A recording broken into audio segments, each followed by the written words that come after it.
के चरणों में नमन करते हुए, बाबा साहब के चरणों में नमन करते हुए, आज का जो हमारा कार्यक्रम है माता सावित्रीबाई फुले और ज्योतिबा फुले के चरणों में नमन करते हुए, बच्चों आज ये 1827 में इन लोगों ने आंदोलन छेड़ा था। कब छेड़ा था? जबकि शूद्रों के लिए न पानी पीने की जगह थी, न मंदिर में जाने की जगह थी। एक पशुओं से भी ज़्यादा बेहतर यहाँ के दलितों की हालत थी भारत के अंदर। तब ये विचार आया, ज्योतिबा फुले सोचते हैं, बार बार पढ़ने जाते थे तो सोचते थे कि ये हालत कहाँ कैसे है। बहुत पुरानी बात याद आपको दिलवाना चाहता हूँ जो किताबों में पढ़ा है। ज्योतिबा फुले जिस स्कूल में पढ़ते तो वहाँ ब्राह्मण भी था। ब्राह्मण के लड़के से एक दोस्ती हो गई और ज्योतिबा फुले दोस्ती के नाते वो कहता है ब्राह्मण का बेटा कि भाई देखो मेरी शादी है और मेरी शादी में आपको चलना जरूर है, दोस्ती होते हैं। उन्होंने कहा भाई अच्छा भाई जरूर चलेंगे। मगर उन्होंने कहा भाई चलो। जिस समय पर बारात वहाँ पहुँची लड़की वाले के घर, तो दोस्त का काम दोस्त के बराबर खड़ा होना और जाना है। जब ज्योतिबा फुले अपने दोस्त के बराबर कंधा के बराबर में खड़े होते हैं तो उनका पिता पूछता है तू कौन है? कि मैं इनका दोस्त हूँ। कि किस जाति का है? तो कहते हैं कि मैं माली जाति का हूँ। तो उसके बाप ने ज्योतिबा फुले के गाल पर थप्पड़ जड़ दिया और ये नहीं पूछा कि ये कौन है। बोला शूद्र तेरी इतनी हिम्मत, हमारे लड़के को छू दिया क्यों? या शादी में दूल्हा बनते हुए तो पूरा ये अशुद्ध कर दिया। ज्योतिबा फुले के गाल पर जब थप्पड़ पड़ा तो उन्होंने कहा ये कैसा समाज है। एक दोस्त छुआछूत स्कूल की वजह से नहीं जानते थे कितनी घटना है। उसी दिन से ज्योतिबा फुले के एक थप्पड़ ने यह ज्ञान पैदा कर दिया कि मैं इसे जड़ मूल से जरूर हटाऊंगा।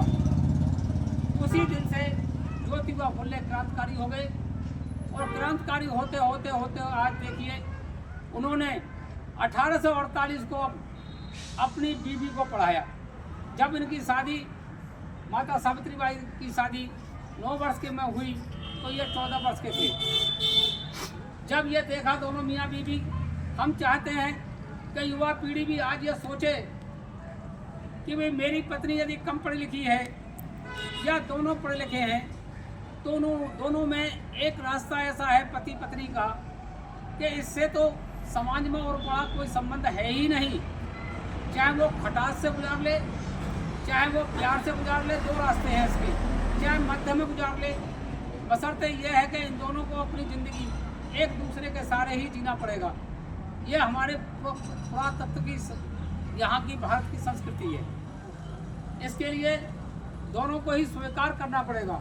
अगर दोनों ने स्वीकार किया तो किसने किया? माता सावित्रीबाई फुले ने और ज्योतिबा फुले ने किया। कि देखिए 9 साल की हजारों नहीं तो करोड़ों में आज मास्टर बन चुके हैं। उनके घर में पत्नियां हैं मगर वो 10वें तक की गिनती ना सिखा पाए, कहीं ले जाने में शर्माते हैं। ये सोचते हैं कोई छीन ना ले। मैं तो यही कहूँगा, इसलिए अपनी पत्नियों को अपनी समाज में ले जाने से डरते हैं कोई देख ना ले। अगर उन्हें देख भी लेगा तो कोई छीन तो जबरदस्ती नहीं लेगा। बहुत बड़े कानून बाबा साहब ने बना दिए हैं। अपनी बेटियों को बाहर निकलने को भी रोकते हैं। तो ये फिर तो बेटियां वहीं की वहीं रह जाएंगी जैसे पिछले 1948 जो है 1848 में थी। इसलिए मैं तो ये कहूँगा कि ज़्यादा से ज़्यादा बाहर आएँ और सब चर्चा में ये शामिल हों। तो ज्योतिबा फुले ने यह त्याग किया और 9 वर्ष की आयु में और 14 वर्ष की आयु में दोनों ने निर्णय ले लिया कि मैं अपनी पत्नी को पढ़ाऊँगा। तो देखिए जंगल से पीपल के पत्ते लाते थे। उसमें जो लिखा है किताब में दिखाया है कि उन्होंने पत्तों को गिन के रखते थे कि इन पत्तों को गिनना है। फिर उनमें से पत्ते हटा देते कि आप कितने रह गए, तो वो गिन के बताती हैं अब इतने रह गए। इस तरह से शिक्षा प्राप्त की।